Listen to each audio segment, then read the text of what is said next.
तो आज हम एमसीक्यू डिस्कशन करने जा रहे हैं पीएमसी एमडी कैट 2021 की। अगर तो आपने अभी तक इस टेस्ट को सॉल्व नहीं किया, नीचे डिस्क्रिप्शन भी जाए, वहाँ पे आपको टेस्ट का लिंक मिलेगा, उस पर जाके इस टेस्ट को सॉल्व करें। अगर तो आपने साइन अप नहीं किया हुआ तो आपको पहले साइन अप करना पड़ेगा, वरना अगर आपने साइन अप किया तो you can simply log in.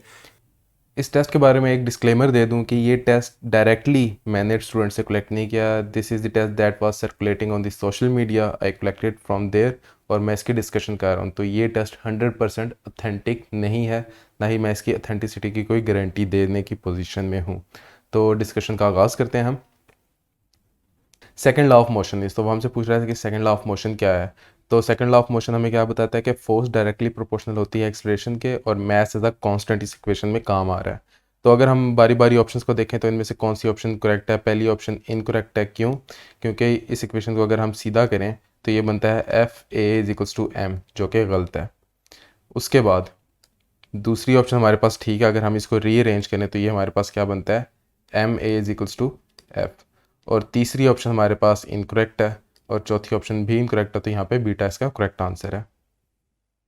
If velocity becomes double and force remain constant, तो वेलोसिटी हमारे पास डबल हो गई है और फोर्स जो हमारे पास कांस्टेंट है, तो पावर बताओ।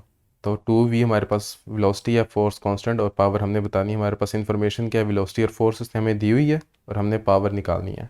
तो पावर हमारे पास क्या होता है? Work done divide by time. अब वर्क डन हमारे पास क्या होता है? एफ इंटू डी, ऐसे ही है। अब यहाँ पे जो डी बाई टी है इसको हम वेलोसिटी लिख सकते हैं, तो हमारे पास क्या बन जाएगा? F dot V. तो हमारे पास फोर्स की इन्फॉर्मेशन भी है, वेलोसिटी की इन्फॉर्मेशन भी है, तो हम सिंपली इक्वेशन बना लेंगे P is equals to F dot V. और हमारे पास यहाँ पे जैसे ही वेलोसिटी डबल होगी तो हमारे पास पावर जो है वो भी डबल हो जाएगी, क्योंकि फोर्स कांस्टेंट है। तो बीटा इसका करेक्ट आंसर हुआ। Direction of centripetal acceleration is, तो हमने सेंट्रीपिटल एक्सेलरेशन की डायरेक्शन बतानी है।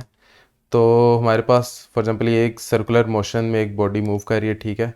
वेलोसिटी इसकी टेंजेंशियल होगी और इस पर एक फोर्स एक्ट करेगी जो कि इसके पाथ को कर्व कर रही होगी, और वो कांस्टेंट होती है और वो टुवर्ड्स द सेंटर एक्ट कर रही है। तो उसी फोर्स को हम कहते हैं सेंट्रीपिटल फोर्स। तो जिस डायरेक्शन में हमारे पास सेंट्रीपिटल फोर्स होगी, हमारे पास एक्सेलरेशन भी उसी डायरेक्शन में होगी, जो कि बीटा में मौजूद है, टुवर्ड्स द सेंटर।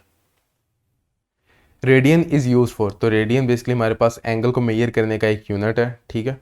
तो हम इसको इस्तेमाल करते हैं स्मॉल एंगल्स को मेजर करने के लिए, तो ये भी करेक्ट है। हमारे पास लार्ज एंगल भी है, उसको भी हम रेडियन में मेजर करते हैं, तो इसका आंसर होगा Charlie both. Unit of frequency is, तो हमारे पास फ्रिक्वेंसी का यूनिट क्या होता है? हर्ट्स होता है वो बेसिकली हमारे पास। तो यहाँ पे इसका करेक्ट आंसर है Charlie. In a stationary wave we have only one loop formed, तो हमारे पास सिर्फ एक लूप फॉर्म हुई है, तो बताओ उसकी वेवलेंथ क्या होगी? तो हमारे पास फॉर एग्जांपल ये एक स्ट्रिंग है और इसमें एक लूप प्रोड्यूस हो रही है, यानी कि इस तरह से हमारी वेव बनेगी। तो इसकी टोटल लेंथ एल है, तो हमारे पास बेसिकली यहाँ पे नोड टू नोड डिस्टेंस है, और वो हमारे पास किसके इक्वल होता है? हाफ ऑफ द वेवलेंथ के, ऐसे ही है। तो हम लिख सकते हैं half of the wavelength is equals to L है।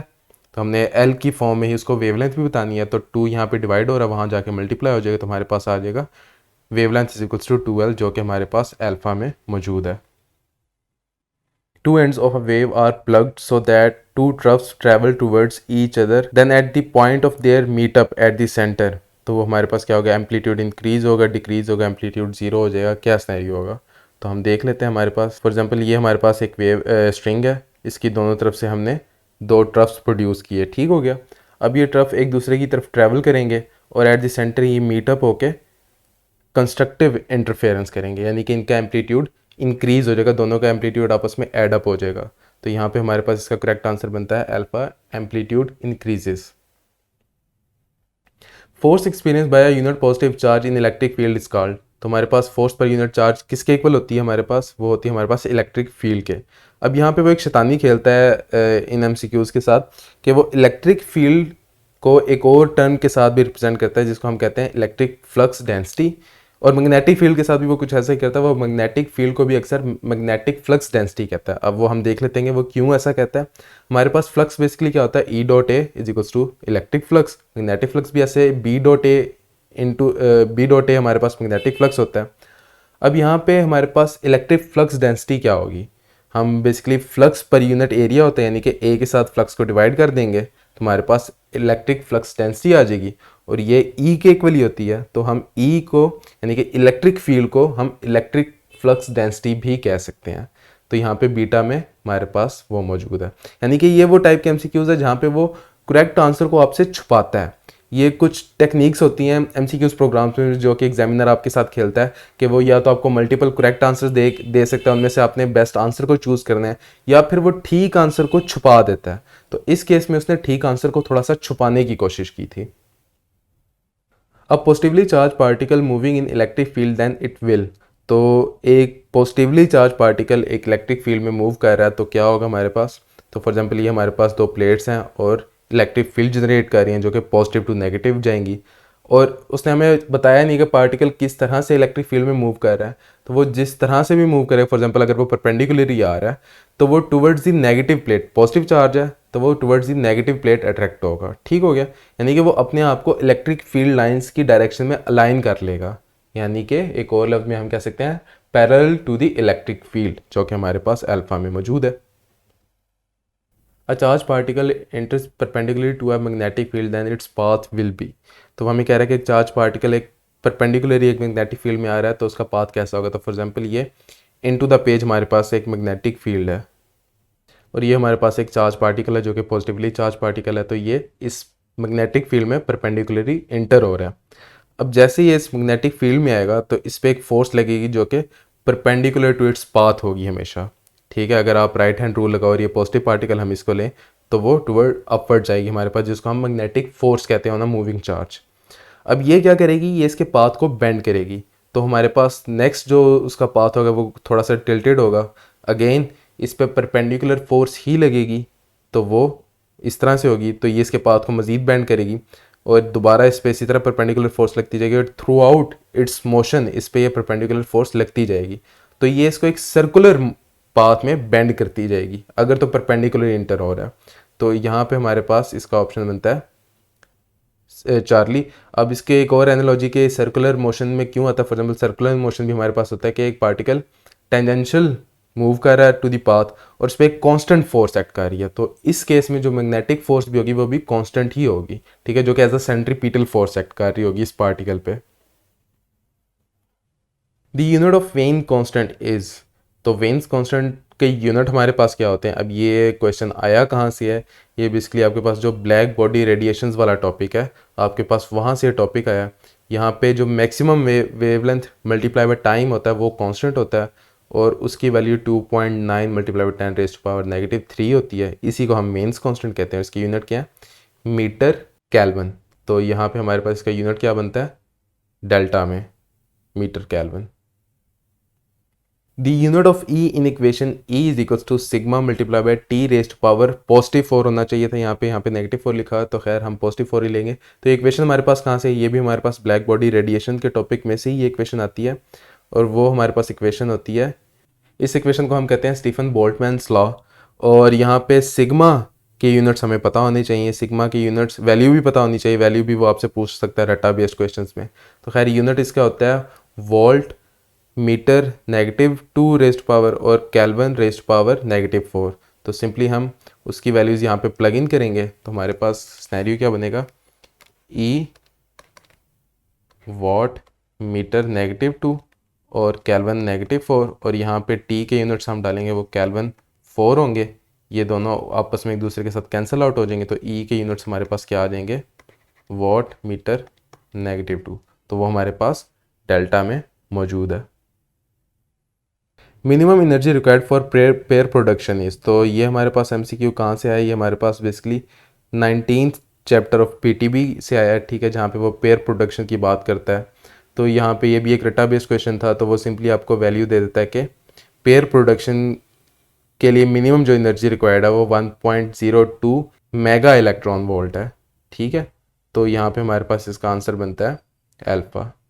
The penetrating power of X rays depend upon, तो पेनिट्रेटिंग पावर ऑफ एक्सरे किस चीज़ पे डिपेंड करती है, तो वो हमारे पास फ्रीक्वेंसी पे डिपेंड करती है और फ्रीक्वेंसी चेंज होती है हमारे पास वेवलेंथ के चेंज होने से, यानी कि फ्रीक्वेंसी और वेवलेंथ दोनों पे, यानी कि एक पार्टिकल की जो एनर्जी होती है हमारे पास वो हमारे पास E=hf होती है। ठीक है, और फ्रीक्वेंसी हमारे पास अगर वेवलेंथ चेंज होगी तो उसके चेंज में फ्रीक्वेंसी भी चेंज होगी, तो यानी कि इन दोनों पे डिपेंड करेगी हमारी एनर्जी, पेनिट्रेटिंग पावर जिसको हम कह रहे हैं यहाँ पे। तो इसका करेक्ट आंसर बनता है यहाँ पे डेल्टा, बोथ ए एंड सी।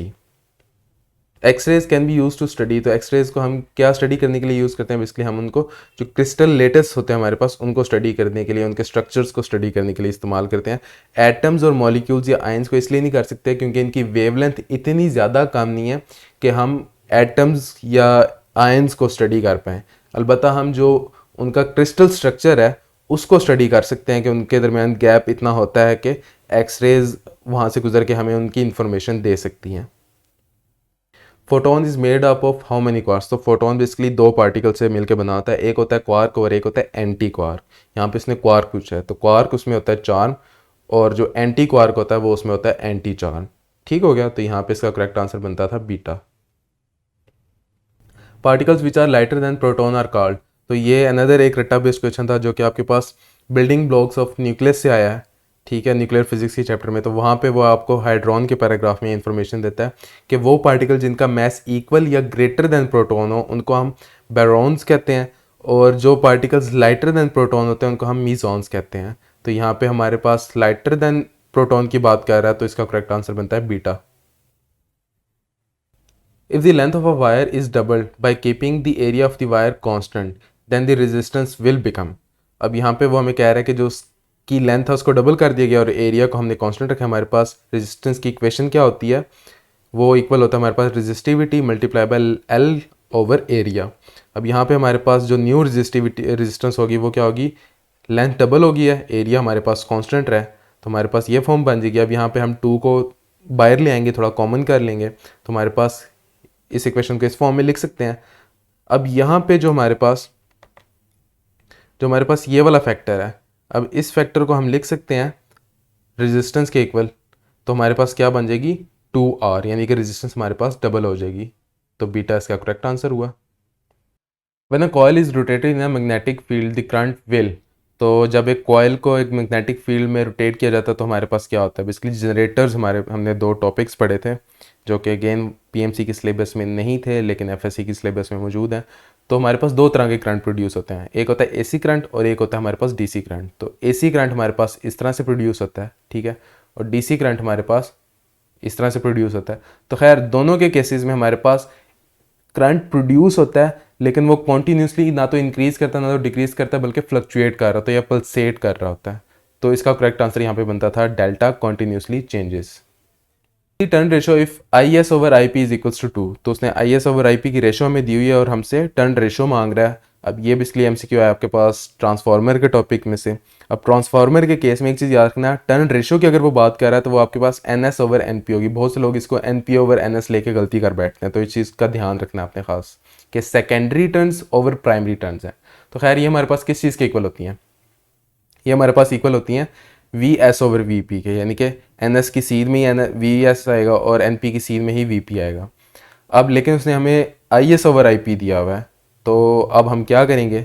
हमें एक चीज़ पता है कि ट्रांसफार्मर कोई एनर्जी प्रोड्यूस नहीं करता, ना ही वो आइडियल केस में उसकी एनर्जी जो है वो एफिशिएंसी 100% होती है, यानी कि पावर इन और पावर आउट कांस्टेंट होगी, हमारे पास सेम होगी।